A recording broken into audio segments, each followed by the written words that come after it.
You already know what it feels like. The post goes up, and for the next 20 minutes, you're somewhere between present and somewhere else. Half in the conversation, half watching a number. The likes come in, and something in you settles, briefly, into a quiet that feels like enough. Then the quiet fades, and you reach for the phone again. Or it is not a phone. It is the meeting where you said something smart and watched someone nod, and you replayed that nod on the drive home. Or it is the grade, the compliment, the promotion, the message from someone whose opinion you have decided matters. The specific relief of being seen in the right way by the right person. And then it fades. It always fades, and you reach for the next one. I am not going to tell you that needing approval is weakness. I am not going to tell you that confidence means not caring what anyone thinks. Both of those things are wrong. And they are the exact oversimplification that keeps people stuck, because they mistake a neurological pattern for a character flaw and offer judgment where understanding is what's needed. What I am going to tell you is what this actually is.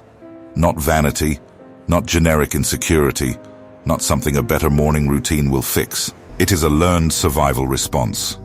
Built early, reinforced constantly, operating in your nervous system with the same precision and compulsion as any other addiction. Because neurologically, it is one. By the end of this video, you will understand exactly how it was built, why it keeps running regardless of your conscious intentions, and what the actual work of changing it looks like. Not as a concept. As a practice, you can begin today. Riley is 26 and lives in Los Angeles. Last night, she posted a video that took 4 hours to make. 2 hours filming, 2 editing, 37 minutes rewriting the caption, until it felt honest enough, but not so honest, it felt exposed. She pressed publish at 9:47 p.m. and put the phone face down on the nightstand. She picked it up at 9:49 p.m. By midnight, the video had done well. She read every comment, went to sleep feeling, in the language she uses, privately seen. She woke at 6 a.m. and checked immediately, not because something required her attention, but because the feeling from midnight had faded, and the check was the fastest available way to renew it. This is the part Riley does not talk about in her content. Not the creating, but the monitoring. The 17 checks before noon. The specific tightness that arrives when a post underperforms. She deleted Instagram twice. Both times reinstalled within 4 days because the absence felt worse than the monitoring. A directionless unease, like a signal looking for a frequency and finding nothing. What Riley calls her career, her therapist calls her primary regulation strategy. They are both right. Dominic is 31 and lives in Chicago. 3 weeks ago, he was promoted. His director said his name with a warmth that Dominic registered in his body before he registered it in his mind.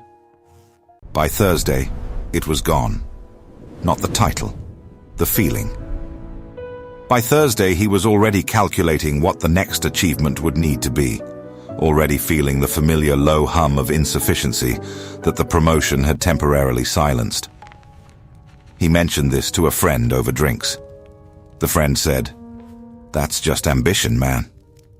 Dominic laughed. He has been laughing at that explanation for years. On the drive home, he thought about his father, the particular warmth that appeared on his father's face when Dominic brought home something worth being proud of. Reliable, conditional, and the closest thing to unconditional love that Dominic knew how to produce in another person. He has been producing things worth being proud of ever since.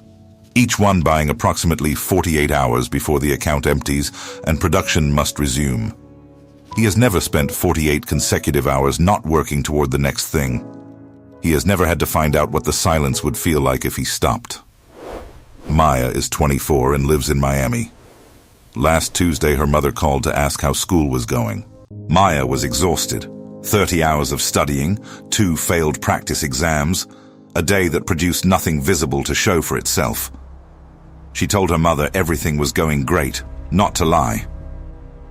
Because the truth, I'm tired, I'm uncertain, I don't know if I chose this for the right reasons, would have produced something in her mother's voice that Maya has spent her entire life arranging circumstances to prevent. Her parents came from Brazil with $200 and an unwavering belief that education was the door. Maya is the proof that the door can be opened. She knows this. She feels the weight of being proof every single day. What she does not say to anyone is that she cannot remember the last time she made a decision about her own life that was not, at its root, a calculation about someone else's reaction. What specialty to pursue? Not what calls to her. What will make her parents proud? What to say in rounds? Not what she thinks. What will make the attending nod? Maya is not performing. She has simply never learned that performing and existing are different things. Because for as long as she can remember, they have been the same. 3 people, 3 cities, 3 completely different versions of the same architecture. You are not watching them from a safe distance. You are watching from inside your own version of this. The flavor of approval you reach for is different. The story that makes it feel necessary is different. But the structure, the reaching, the brief relief, the fading, the reaching again, that structure is not theirs alone. Roy Baumeister, the most cited living social psychologist, spent decades documenting what he identified as the fundamental human need to belong. His conclusion: the need for social acceptance is not a preference. It is a biological drive, as primary as hunger, as consistent as the need for physical safety. The nervous system monitors one question above all others from birth: am I accepted by the group? Because for most of human history, exclusion from the group was not social discomfort. It was death. And the brain, which evolves over millennia rather than decades, has not received the update that says approval is no longer a survival condition. It is still treating it like one. This is why Riley's 17 checks before noon are not a discipline problem. Her nervous system is running a survival scan. The dopamine of a positive notification is the neurochemical equivalent of, you are still in the group, you are still safe. And the anxiety of the underperforming post is the ancient alarm, the group may be withdrawing. Respond. This is why Dominic's 48-hour shelf life on achievement is not ingratitude. His nervous system learned that approval was not freely given. It was produced.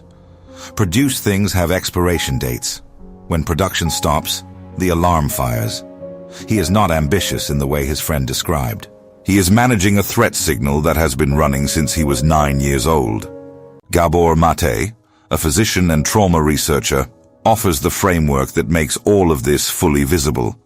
Every compulsive behavior, regardless of surface content, is an attempt to solve an emotional problem that has no other available solution.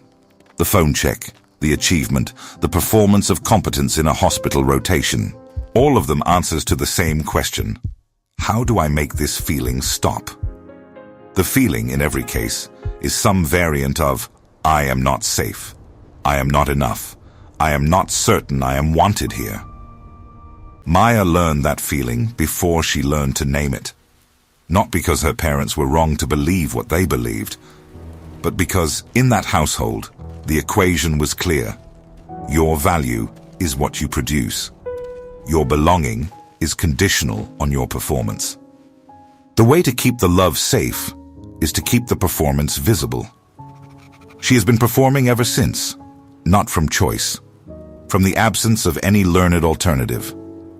In the 3rd century AD, a former slave named Epictetus taught philosophy in a small school in northwestern Greece. He had been born into slavery. His master once twisted his leg deliberately, testing how much pain a person could endure without complaint. Epictetus looked at him calmly and said, "You are going to break it." The master continued. The leg broke. Epictetus said, "Did I not tell you?"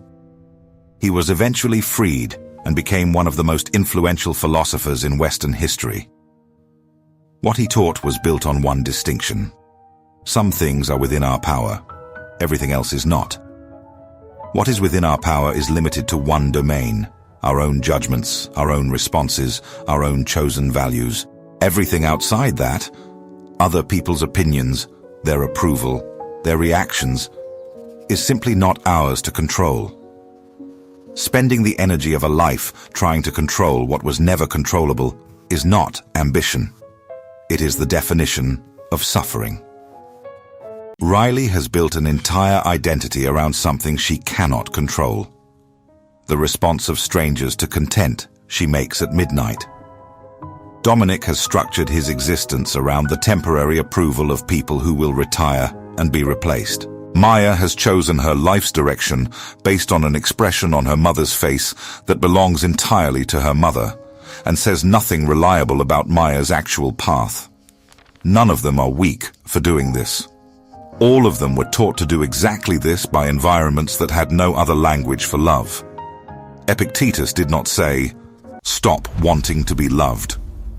He said, "Stop outsourcing your sense of worth to a domain you cannot govern." Because the person who requires external approval to feel safe will spend their entire life in managed anxiety, always one bad review, one silent room, one unreturned message away from the alarm. Most content about validation gives you permission to want less approval. This gives you something different, a protocol for rebuilding the internal source that makes external approval optional rather than essential. 3 layers. The first makes the pattern visible in real time. The second builds what Epictetus was describing, an internal reference point independent of any external signal. The third addresses the specific moment the addiction is loudest, which is not when you are ignored. It is when you are praised. The first layer begins with a practice Riley resisted for 2 weeks before she tried it. Once per day, she chose the 30 minutes before opening any platform, she sits with a physical notebook and completes one sentence. "Today I'm going to, and I would do it even if no one ever knew." Not a goal. A values declaration made in the absence of any audience.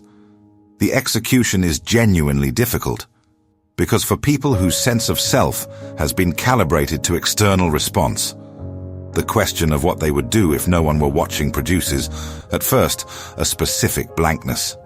Not lack of ideas, lack of a self that exists independent of being witnessed. Riley stared at the blank page for 11 minutes the first morning. On the third day she wrote, "I would make the video about my grandmother, the one I've been thinking about for 2 years and never made, because I don't know if anyone would care about it." She didn't make it that day, but the idea existed for the first time in a space that had nothing to do with reception. Hers before it was anyone else's. That sequence, hers first, then offered, is the exact reversal of how she had been operating for 5 years.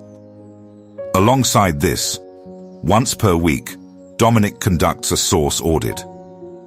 Every decision from the past 7 days marked with one of 2 letters, V for values, meaning the decision came from something he genuinely cares about independent of how it looks. A for approval, meaning the decision was shaped by how it would be received. In the first week, Dominic marked 11 out of 14 decisions with A. He did not judge this. He counted it. What can be counted can be tracked. What can be tracked can be changed. Now the center of the protocol. The practice that changes the neurological pattern rather than just managing it. It is called the unwitnessed action. Once per day, Maya chose the 20 minutes between her last class and dinner. She does one thing that will never be shared, never posted, never mentioned to anyone whose opinion she monitors. Not because secrecy is the point, because the practice is specifically about decoupling action from audience, rebuilding the experience of doing something complete in itself before it becomes something performed. For Maya, in the first week, this was drawing. Something she had done as a child in Brazil and stopped entirely when medicine began. Not studying, not anything legible as productivity. Drawing shapes in a notebook no one would ever see. She felt afterward a quality of presence she had not felt in months. Not the exhale of a notification confirming safety. Something older. The experience of having existed briefly and completely without anyone's permission. Baumeister's research shows that the validation loop is maintained by a specific sequence. Action produces anxiety about reception. Reception provides relief. Relief reinforces the connection. Anxiety begins again immediately. The unwitnessed action breaks the loop at its root, creating repeated evidence that action can exist without reception. That evidence accumulates. Week 1, 1 unwitnessed action per day. Week 2, after each one, 1 sentence. What was this for? The answer must contain no reference to any other person. Week 3, the question deepens. Who was present in this action? The answer always is you, specifically, independent of who is watching. The addiction is not loudest when you are ignored. It is loudest when you are praised. Dominic hit this in week 3. His director publicly recognized his work in a leadership meeting. Specific, warm, genuinely deserved. And instead of relief, Dominic felt a spike of anxiety. An urgency to produce something immediately, before the recognition could be questioned.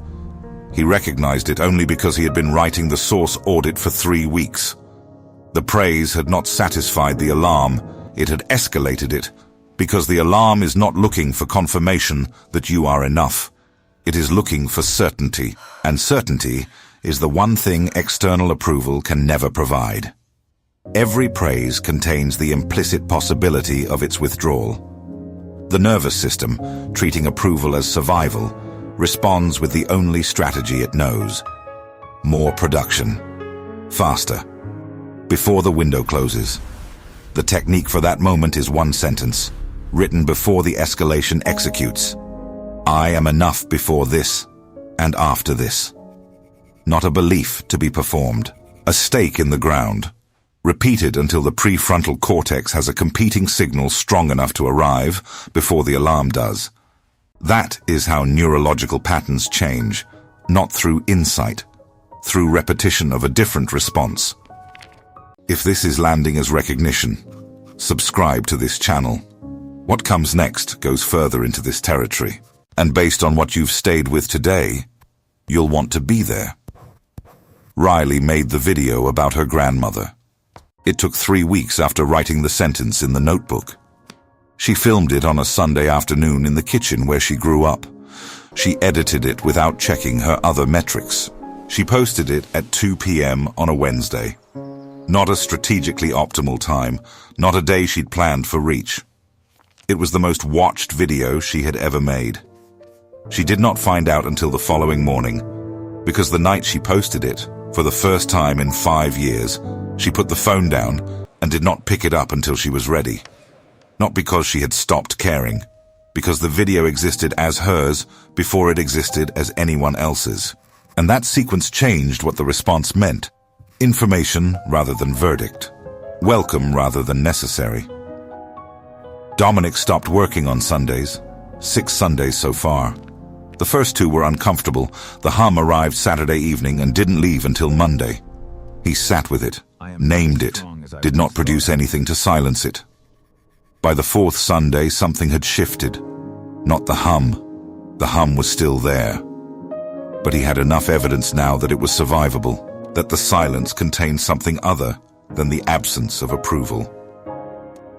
He called his father on the 5th Sunday, not to report anything, just to talk. It was the first conversation they'd ever had that did not contain, somewhere inside it, something Dominic was trying to make his father proud of. His father asked how work was going. Dominic said, "Good. But I've been thinking about other things lately." His father said, "Like what?" It was the first time that question had been asked between them. Maya is still in medical school. She draws in the notebook every day. 20 minutes, unwitnessed, in the space she has protected with a consistency that surprises her. She has filled half a notebook with things that will never be posted, never graded, never evaluated. She does not know yet where medicine ends and Maya begins, but she is starting to suspect that the drawing notebook is closer to the answer than the clinical rotation. And for the first time, that possibility does not feel like failure. It feels like information. Think about the thing you did most recently for an audience you constructed in your head. Not a real audience, the imagined one. The composite of every person whose opinion you have decided matters. The audience that edits your choices before you make them, shapes your words before you say them, determines what you share and what you never let fully form, because you cannot predict how it will land. That audience is not keeping you safe. It is keeping you small. The need for belonging is real, biological, and not a flaw to be corrected. What Riley, Dominic, and Maya changed was not the need. It was the source of their safety, moving it, gradually and imperfectly, from the room's reaction to something internal. Something that existed before the response arrived and remained after it faded. Not confidence, not indifference. Groundedness, the specific experience of knowing who you are when no one is watching and discovering that person is someone you can return to. Epictetus built that from a broken leg and a life in chains. Riley built it in a kitchen on a Sunday afternoon with her grandmother's voice on an old phone. Dominic built it in 6 quiet Sundays. Maya is building it in 20 minutes a day in a notebook no one reads. The approval will still feel good when it comes. It just won't be the ground you stand on. And standing on your own ground, after years of renting the rooms, is one of the quietest and most complete forms of freedom available to a human being. Begin today. Not with a post about beginning, just begin.